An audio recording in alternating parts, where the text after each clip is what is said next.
اگر کسی کی زندگی ان 3 پوائنٹس پر مشتمل ہے تو اس کا دل مطمئن ہی مطمئن ہے، آرام ہی آرام. اور کربلا میں بھی یہی 3 نکات اپنی معراج پر ہیں، ذرا غور کیجئے. اور ان جو 3 پوائنٹس ہیں ان پر کم از کم 10 احادیث موجود ہیں. ائمہ علیہ السلام کی احادیث 10 کم از کم اس پر ہیں کہ یہ 3 پوائنٹ ہماری زندگی میں ہوں گے تو ہمیں سکون ملے گا. وہ کیا ہے؟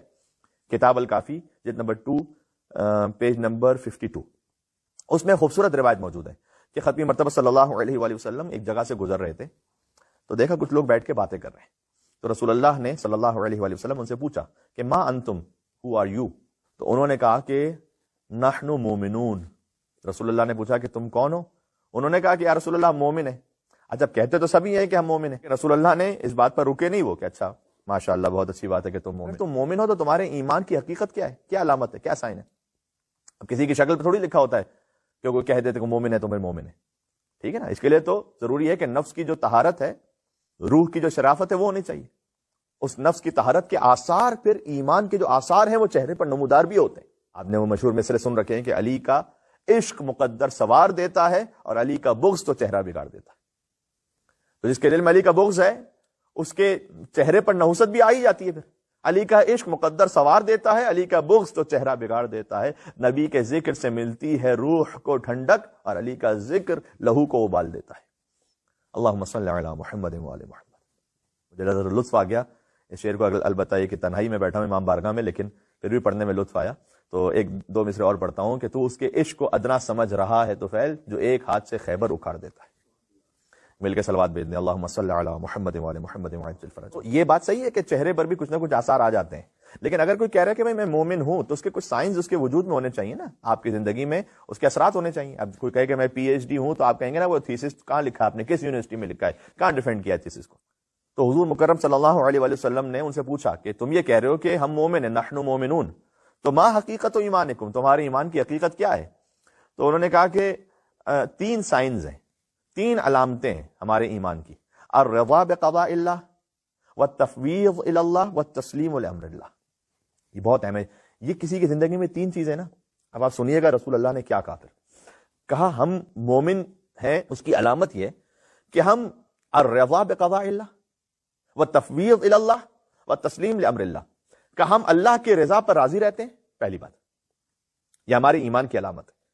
دوسرا یہ کہ اپنے آپ کو خدا کے سپرد کر دیتے ہیں ہر معاملے میں جیسے اللہ چاہے، اور اس کے حکم کے سامنے پھر سر تسلیم خم ہو جاتے ہیں.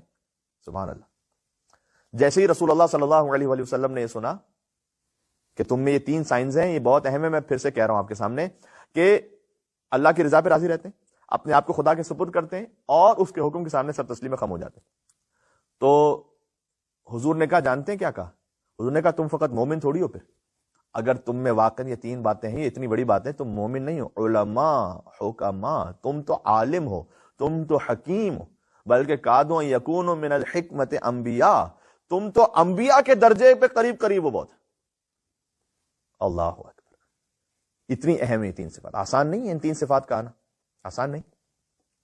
قم کے عالم دین انہوں نے پوری کتاب لکھی ہے فقط اس ایک حدیث پر، ان 3 امور پر اس نے پوری کتاب لکھی انہوں نے، رضایت از زندگی کے نام سے. تو اور ہم نے عرض کیا کہ فقط ایک حدیث نہیں ہے اس موضوع پر، بہت ساری احادیث ہیں. تو انہوں نے پوری کتاب لکھی کہ یہ کم سے کم یہ 3 باتیں یہ آپ کو احادیث میں ریپیٹڈلی ملیں گی. مثلا مولا علی نے کہا کہ ثلاث من کن فی، جس کے پاس یہ 3 باتیں ہوں فقط روزے کا خیر دنیا والآخرہ، اس کو دنیا کا خیر بھی مل گیا، آخرت کا خیر بھی مل گیا. تو پھر سکون مل جائے گا یا نہیں زندگی میں؟ ہننا وہ 3 باتیں کیا؟ الرضا بالقضاء، قضاء خدا پر راضی رہنا، والصبر علی البلاء، تنگی ہو تو صبر کرنا، والشکر فی الرخاء، وسعت ہو تو شکر کرنا. یہ 3 پوائنٹ ذہن میں رکھیے گا، رضا، صبر اور شکر. اچھا اس کا اپوزٹ بھی ہے.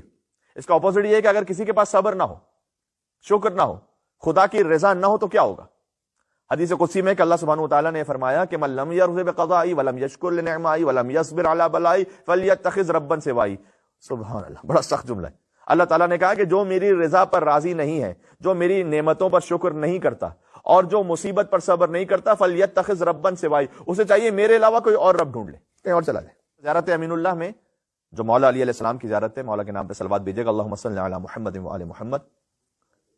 اچھا اس زیارت کی صفت آپ جانتے ہیں کہ کسی بھی امام کے حرم میں پڑھ لیں تو زیارت اس امام کی نیت سے آپ کر سکتے ہیں. اچھا جو شروع ہوتی ہے السلام علیکم امین اللہ فی ارض وحجتہ علی عبادہ، اس زیارت میں سلام کے بعد آپ خدا سے 13 دعائیں مانگتے ہیں، 13۔ وہ کہاں سے شروع ہوتی ہیں؟ اللہم فاجعل نفسی مطمئنۃ بقدرک، پروردگار میرے نفس کو تو ایسا مطمئن بنا دے کہ میں تیری رضا پر راضی ہو جاؤں، مطمئنۃ بقدرک راضیۃ بقضائک، جو تیرا فیصلہ ہو اس پہ میرے دل کو جھکا دے، مولعۃ بذکرک ودعائک، تیرے ذکر کی تڑپ سے مجھے سرفراز فرما دے، محبۃ لصفوۃ اولیائک، اور میں تیرے خاص بندوں کی جو محبت ہے وہ مجھے عطا فرما دے، یہ سب سکون کے لیے، محبوبۃ فی ارضک وسمائک، تو زمین و آسمان میں مجھے ایسا بنا دے کہ زمین والے اور آسمان والے مجھ سے محبت کرنے لگے، صابرۃ علی نزول بلائک، وہی 3 پوائنٹس میں سے ایک بڑا اہم دوسرا پوائنٹ، تیرے امتحان پر صبر کرنے والا بنا دے، شاکرۃ لفواضل نعمائک، اور تیری عظیم نعمتوں پر شکر کرنے والا بنا دے، ذاکرۃ لثوابق آلائک، اور تیری بیش بہا عطاؤں کو یاد رکھنے والا بنا دے۔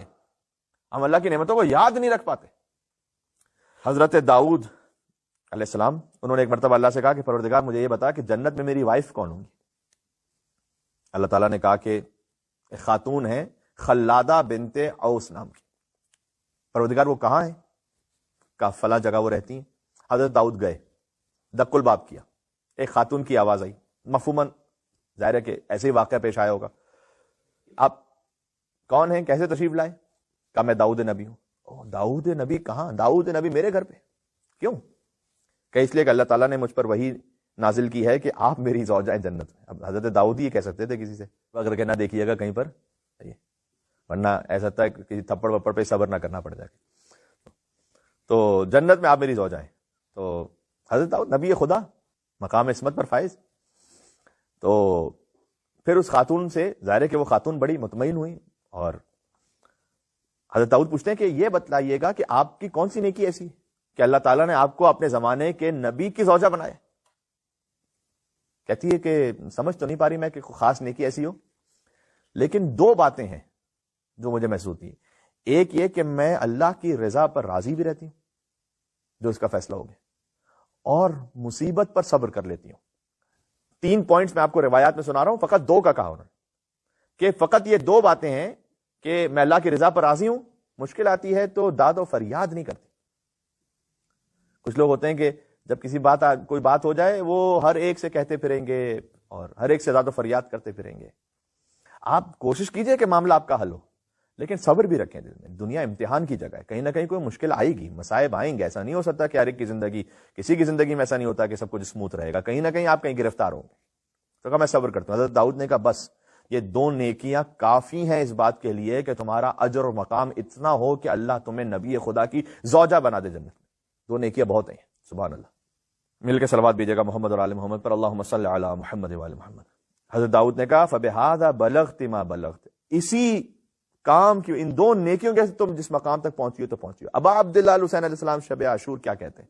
احمدہ فی السراء والضراء، وہاں تو صبر کی نہیں، وہ تو شکر کی منزل ہے نا۔ اب عبداللہ حسین کہتے ہیں پروردگار شکر ہے تیرا، یہ شب عاشور جملہ ہے مولا کا، شکر ہے تیرا، سختی میں بھی شکر ہے، آسانی میں بھی شکر ہے۔ احمد فی السراء والضراء۔ ہلال ابن نافع کا بیان ہے کہ جب حسین علیہ السلام وقت آخر جان دے رہے تھے، اس وقت بھی کہہ رہے تھے کہ الہی رضا بقضائک و صبرا علی بلائک، سبحان اللہ، تیرے امتحان پر صبر ہے اور حسین تیری رضا پر راضی ہے۔ اللہ کا شکر ہے کہ اس نے ہمیں محبت سبت اصغر ابی عبداللہ الحسین علیہ السلام نصیب فرمائی ہے، اور یہ محبت بھی بڑے سکون کا باعث بنتی ہے، اور اس محبت کی خصوصیت یہ ہے کہ کسی مذہب و مسلک کی قید میں نہیں ہے، آزاد ہے یہ الحمدللہ۔ ایک ہندو شاعر اس نے کہا تھا کہ معرکہ حق جیت لیا زینب نے، کرسی جور فنا فرش عزا باقی ہے۔